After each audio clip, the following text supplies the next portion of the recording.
সামনের দিনগুলোতে সেই চিন্তা ভাবনা করবো। আর আমাদের দিক নির্দেশনা দিবেন আমাদের এখানে নেতৃবৃন্দ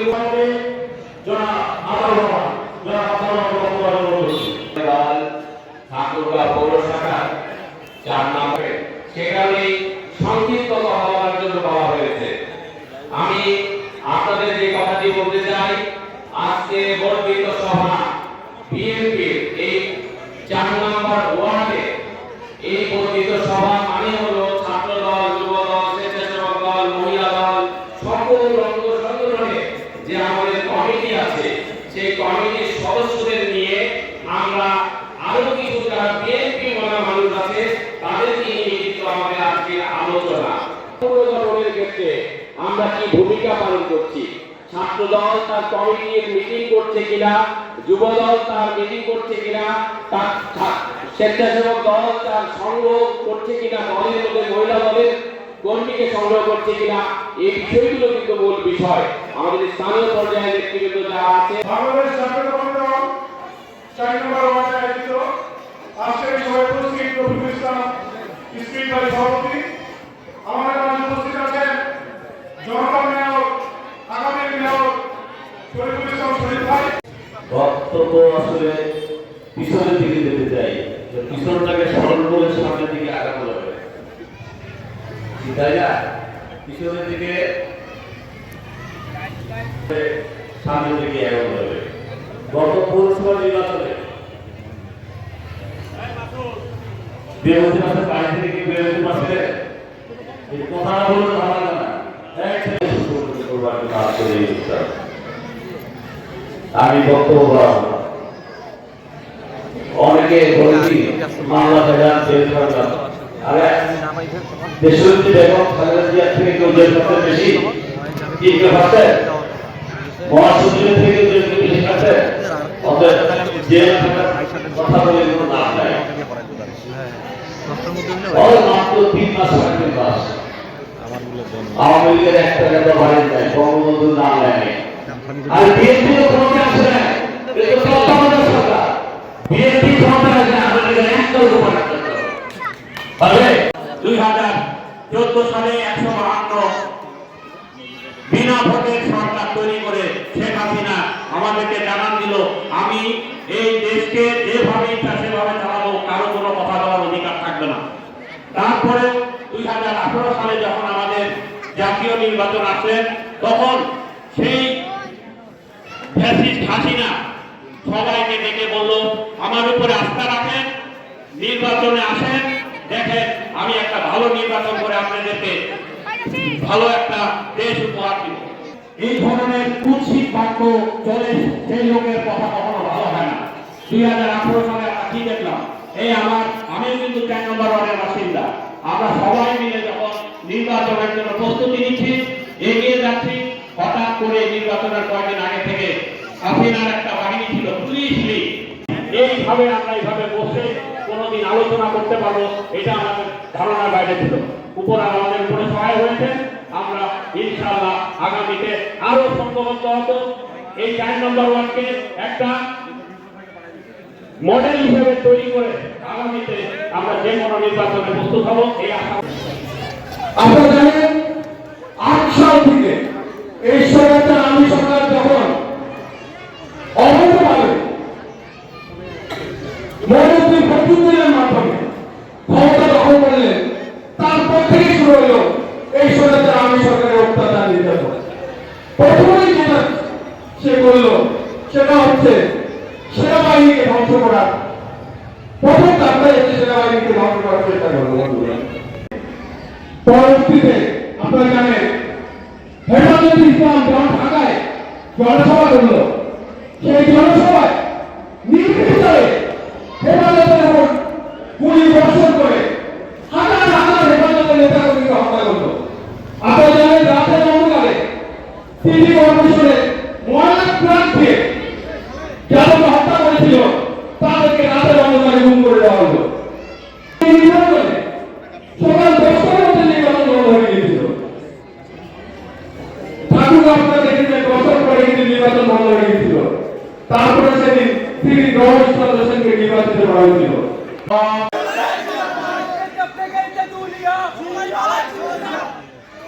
বলে নিয়ে এসেছিল।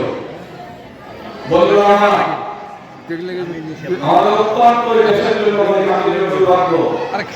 এমন এক সরকার গত 16 বছর দেশকে শোষণ করেছে, এদেশের মানুষকে নির্যাতন করেছে, এদেশের ছাত্রদের উপর নির্যাতন করেছে, যুবকদের উপর নির্যাতন করেছে এবং সর্বশেষ 5 বছর আগে আমার শিশু বাচ্চাদেরকে গুলি করে ফেলেছে। আমার এক বোনকে দেখবেন, খুব ভাইরাল হয়েছিল, রাস্তা দিয়ে যাচ্ছিল একজন, তাকেও গুলি করে ফেলেছে।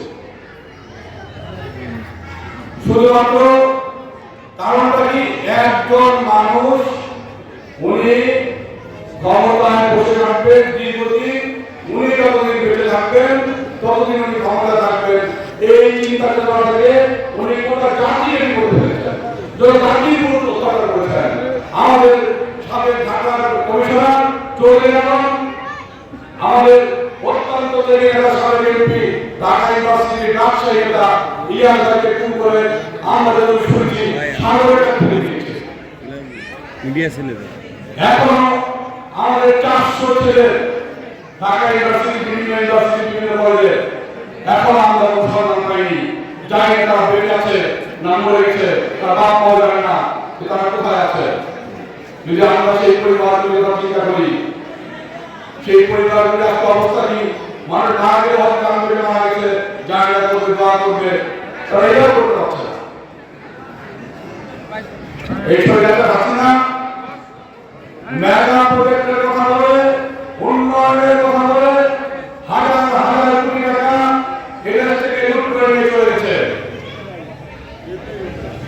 এদেশে আমরাও দেখেছি 1 থেকে 5 ঘন্টা ক্ষমতা চালানো হয়, প্রেস ক্যামেরার সামনে স্যান্ডেল পরে হাঁটতো, তারা এদেশের 3-4টা টিভির মালিক হয়েছে, এদেশের গার্মেন্টসের মালিক হয়েছে, এদেশ থেকে টাকা নিয়ে টাকা চলে গেছে, কেউ আমেরিকা চলে গেছে, কেউ ইন্ডিয়া চলে গেছে, সব টাকা বলে এই আমাদের সাধারণ মানুষের টাকা তারা রক্ত প্রচার করে বসে গেছে।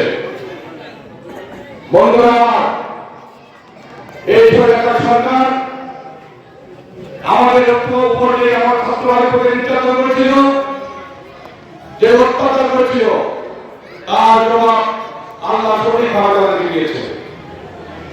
আমরা বলি হাদিস কোরআনে আছে, আল্লাহ উত্তম পরিকল্পনাকারী, শেখ হাসিনা পরিকল্পনা করেছেন বিএনপি ধ্বংস করে দিবে, বিএনপি সহ সমমনা ইসলামী দলকে ধ্বংস করে দিবে, কিন্তু আল্লাহ সেই পরিকল্পনা এখনো কিছু কিছু আছে, বিভিন্ন জায়গায় লুকিয়ে থাকে, ষড়যন্ত্র করছে। যদি আওয়ামী লীগ শেখ হাসিনা এসে রাজনীতি করতে চায়, এদেশে যত মানুষকে গুম করেছে, যত মানুষকে খুন করেছে, যত টাকা লুট করেছে, আমার প্রিয় নেত্রী গণতন্ত্রের নামে অন্যায়ভাবে 6 বছর জেলখানায় রেখেছে, আমার প্রিয় নেতা তারেক রহমানকে দেশের বাইরে রেখেছে, আমার প্রিয় নেতা তোমাকে মেরে ফেলেছে, এগুলির বিচার হবে।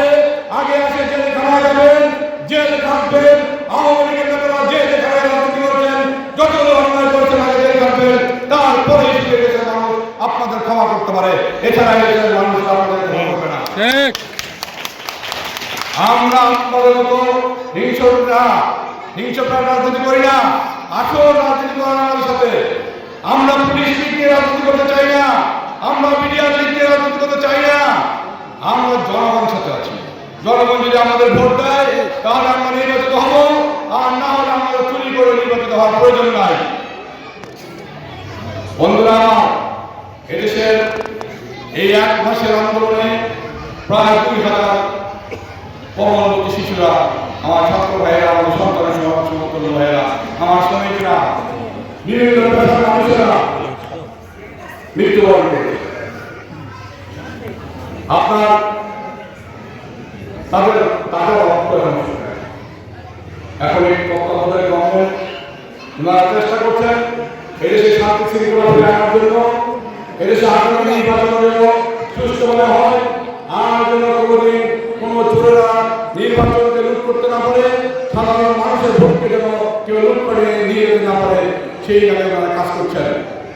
আমরা বিএনপি কর্মী আমার সামনে অনেক কেডি নেতারা বসে আছেন, অনেক মুরব্বী নেতারা বসে আছেন, যারা আমি যখন ছোট তখন আমরা দেখেছি মিছিল মিটিং করতেন।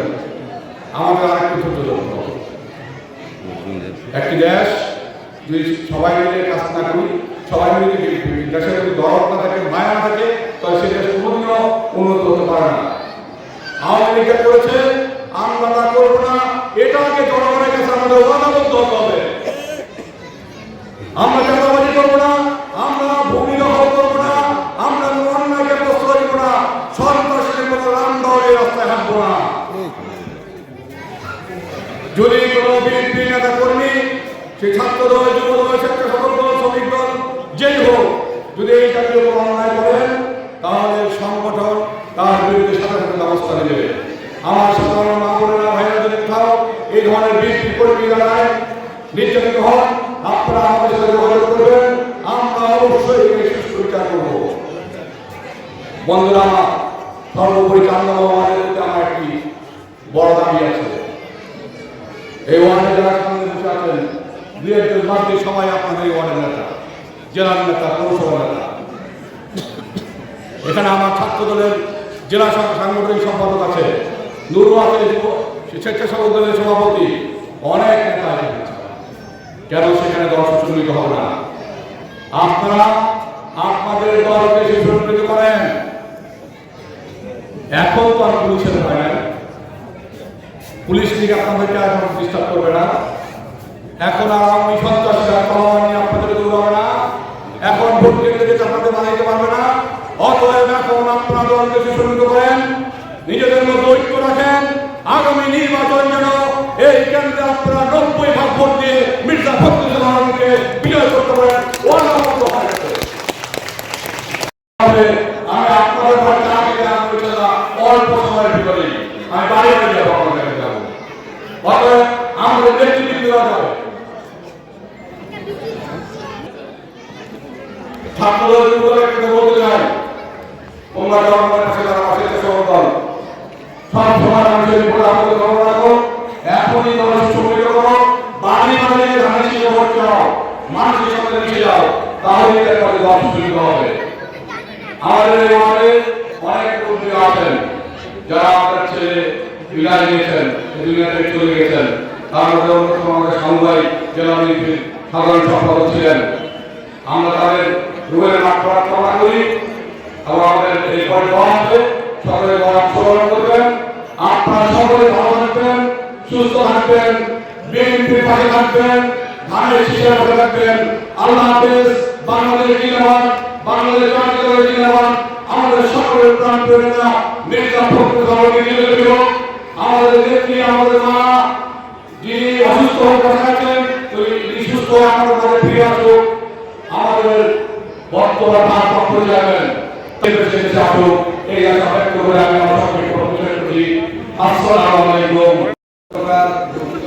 যেটাই হোক না কেন, যে আমাদের দ্রুত কথা আছে যে ওয়ার্ডের মূল দায়িত্বটা সভাপতি সেক্রেটারি আমাদের উপরে কথা আছে, এটা স্বাভাবিক।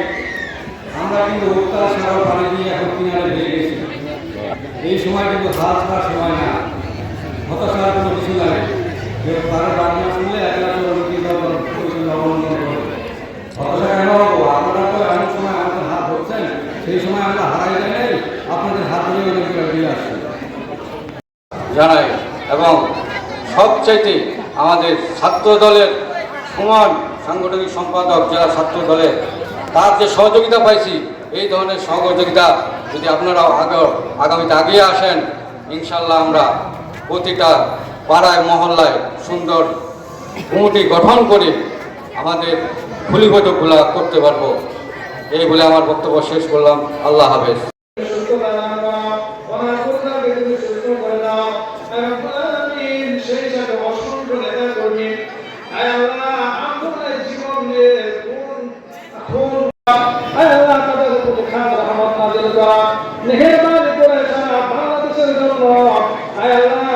জাতীয়তাবাদ দলকে কবুল করে না।